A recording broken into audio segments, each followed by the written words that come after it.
వేదిక టీవీ ప్రేక్షకులకు స్వాగతం. ప్రస్తుతం మనం ఉమ్మడి వరంగల్ జిల్లాలో ఇక్కడ నిరుద్యోగులు, ప్రజలు రేవంత్ రెడ్డి పాలనపై వాళ్ళ అభిప్రాయం ఏంటో తెలుసుకునే ప్రయత్నం చేద్దాం. మీ పేరండి? వినోద్ లోక్ నాయక్. ఇప్పుడు రేవంత్ రెడ్డి పాలన ఎట్లా ఉన్నది? తెలంగాణలో ప్రజాస్వామిక పాలన నడుస్తుంది. ఏదైతే తెలంగాణ ప్రజలు ప్రజాస్వామిక పాలనను కోరుకున్నారో ఆ ప్రజాస్వామిక పాలనే ప్రజాపాలనే తెలంగాణ రాష్ట్రంలో జరుగుతుంది.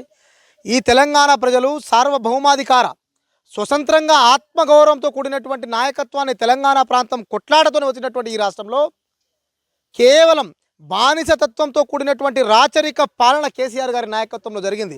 కానీ రేవంత్ రెడ్డి గారి నాయకత్వంలో ఈరోజు ప్రజలు కోరుకునేటువంటి పాలన. గతంలో నిర్మలా సీతారామన్ ఇటీవల చెప్పినట్టు, కేంద్ర బడ్జెట్ సమావేశాల సందర్భంగా చెప్పినట్టు, తెలంగాణ రాష్ట్రం తీవ్రంగా 7 లక్షల కోట్ల రూపాయల అప్పులో కూరుకొనుంది.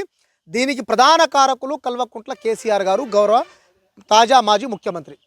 ఈ రాష్ట్రంలో ఉన్నటువంటి ప్రతి అంశాన్ని, ప్రతి అప్పును, కేంద్ర ప్రభుత్వం నుంచి రావాల్సినటువంటి ప్రతి వాటాను, ప్రతి అప్పును, రూసా కానీ ఇంకేమైనా అప్పు కానీ ఈ రాష్ట్రాన్ని బరిబాద చేసేటట్టు మొత్తం ఉన్నటువంటి అప్పుల పాలు మయం చేసి అవినీతిపరమైనటువంటి పథకాలు తెచ్చి ప్రజలను మభ్యపెట్టాలనేటువంటి కుటిల ప్రయత్నం కేసీఆర్ గారు చేశారు. ప్రజెంట్ వచ్చినటువంటి ప్రజాప్రభుత్వం కొంత ఆర్థికపరమైనటువంటి అస్తవ్యస్తలో ఉంది, నిజం. అది రెవెన్యూ లోటు ఉన్నటువంటి మాట నిజం, ఆర్థికపరమైనటువంటి లోటు ఉన్నటువంటి మాట నిజం. కానీ ఏదైతే ఈ ప్రభుత్వం ప్రజలకు ఇచ్చినటువంటి హామీ ఉందో ఖచ్చితంగా త్వరలో నెరవేరుస్తుందని చెప్పి ఆశాభావం మా మీద ఉంది. ఎందుకనంటే ఈ రాష్ట్రంలో ఉండేటువంటి ఆర్థిక వ్యవస్థ ప్రజలకు తెలుసు. ఈ దేశంలో కేంద్ర ప్రభుత్వం నుంచి రావాల్సిన వాటా మాత్రమే వస్తుంది తప్ప రుణాలు మాత్రం రావటం లేదు. ఈ రాష్ట్రంలో ఏనాడు ఒకటి రైతులకు సంబంధించి రుణమాఫీ తీసుకోండి. ఏకకాలంలో రైతులకు రుణమాఫీ చేసినటువంటి ఏకైక ప్రభుత్వం కాంగ్రెస్ ప్రభుత్వం. ఆనాడు వైఎస్ రాజశేఖర రెడ్డి, ఈనాడు రేవంత్ రెడ్డి గారి నాయకత్వంలోనే రైతులకు పూర్తి స్థాయిలో రుణమాఫీ జరిగింది. అది వాస్తవం. నిరుద్యోగ అంశం చూసుకుంటే ప్రధానంగా తెలంగాణ నిరుద్యోగం, యూనివర్సిటీ విద్యార్థులు కానీ, ఈ తెలంగాణ విద్యార్థులు కానీ తెలంగాణ కోసం కొట్లాడింది ఉద్యోగాల కోసం. ఆనాడు కాకతీయ యూనివర్సిటీ వేదికగా కేసీఆర్ గారి నిర్లక్ష్యంతోనే మాకు ఉద్యోగాలు రావట్లేదని చెప్పి పురుగుల మందు తాగి ఆత్మహత్య చేసుకున్నటువంటి సునీల్ నాయక్ సాక్షిగా, ఇవాళ రైళ్లకు ముందుకెళ్ళి ఢీగొట్టి ఆత్మార్పణ చేసుకున్నటువంటి సిరిసేడ్లో, హుజురాబాద్ సిరిసేడ్లో షబ్బీర్ సాక్షిగా, ఇలా Kakatiya university gold medalist Sakini Nageswara Rao Sathupalli, ఒక గోల్డ్ మెడలిస్ట్ నిరుద్యోగి, ఉద్యోగాలు రావట్లే అని చెప్పి ఆత్మహత్య చేసుకున్నాడు. ఈ విధంగా చెప్పుకుంటూ పుట్ట ఈ తెలంగాణ రాష్ట్రంలో అనేక మంది నిరుద్యోగులు ఉద్యోగాలు రాక అల్లాడిపోయి ఆత్మహత్యలు చేసుకున్నారు.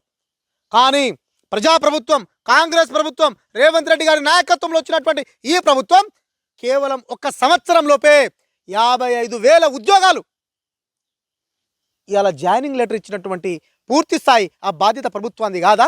ఆ బాధ్యత ప్రభుత్వం తీసుకున్నది కదా. ఇవాళ చూస్తున్నాం, ఈ రోజే పేపర్కి వచ్చింది, ఎల్లుండి గ్రూప్ 1 రిజల్ట్స్ వస్తున్నాయి.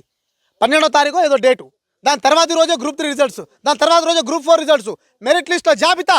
ఈ విధంగా తేదీల వారీగా ఒక క్యాలెండర్ను రూపొందించి నిరుద్యోగులకు ఆశ కల్పించే విధంగా, నిరుద్యోగులకు పరీక్ష అయిన వెంటనే మెరిట్ లిస్టు ఇచ్చే విధంగా ఒక బాధ్యతాయుతమైనటువంటి ప్రభుత్వం ఈరోజు నిరుద్యోగులకు న్యాయం చేస్తుందంటే కేవలం ప్రజలకు కావాల్సినటువంటి, నిరుద్యోగులకు కావాల్సినటువంటి, యువకులకు కావాల్సినటువంటి, విద్యార్థులకు కావాల్సినటువంటి, మహిళలకు కావాల్సినటువంటి, పేదరికంలో ఉండే ఈ తెలంగాణ బిడ్డలకు కావాల్సినటువంటి అన్ని రకాల సమకాలీనమైనటువంటి అవసరాలను ఏకకాలంలో తీర్చిదిద్దుతుంది కేవలం రేవంత్ రెడ్డి ప్రభుత్వం, కాంగ్రెస్ ప్రభుత్వం. ఇది ప్రజాప్రభుత్వం.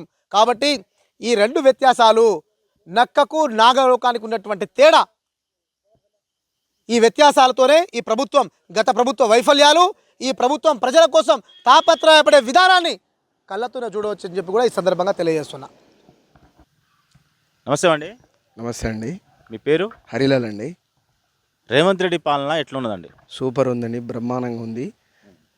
కరెంటు ఫ్రీ వస్తుంది, మహిళలకు సబ్సిడీ గ్యాస్ వస్తుంది, మళ్ళా ఒకటే దఫలో 2 లక్షల మాఫీ అయిందండి. బ్రహ్మాండంగా ఉంది. 14 ఏళ్ళు అయింది గెలిచి, చేస్తున్నారు. స్లోగా చేస్తారండి. ఇప్పుడే గత ప్రభుత్వం చేసింది, ఈ ప్రభుత్వం చేసింది చాలా తేడా ఉంది. చేస్తుంది, కంపల్సరీ చేస్తుంది. ప్రతిపక్షాలు విమర్శిస్తారు, దానికి మనం పట్టించుకోవద్దు. కంపల్సరీ రేవంత్ రెడ్డి పరిపాలన బ్రహ్మాండంగా ఉంది.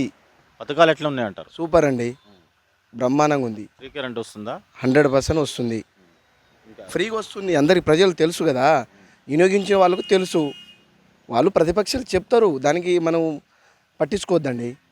మన ఉచిత గ్యాస్ సబ్సిడీ వస్తుందండి. మహిళలకు తెలుసు అది, వాళ్ళకి అడగాలండి. వీళ్ళకి అడిగితే ఏమైంది? మొత్తానికి ఎట్లున్నదంటారు? సూపర్ ఉందండి. భాష. ఏం చేస్తారు? నేను ప్రైవేట్ జాబ్ చేస్తున్నా. ఈ రేవంత్ రెడ్డి పాలనపైన మీ అభిప్రాయం ఏంటి? పర్లేదండి, బాగానే ఉంది. కొంచెం ఇంప్రూవ్మెంట్ చేసుకుంటే బాగుంటుంది. పథకాలు ఎలా అందుతున్నాయంట? అందుతున్నాయి ప్రజెంట్ అయితే. ఇప్పుడు నడుస్తుంది ఇంకా ప్రాసెస్ అయితే. పర్లేదు, బాగానే ఉంది. పథకాలు అవి బాగానే చేస్తున్నారు.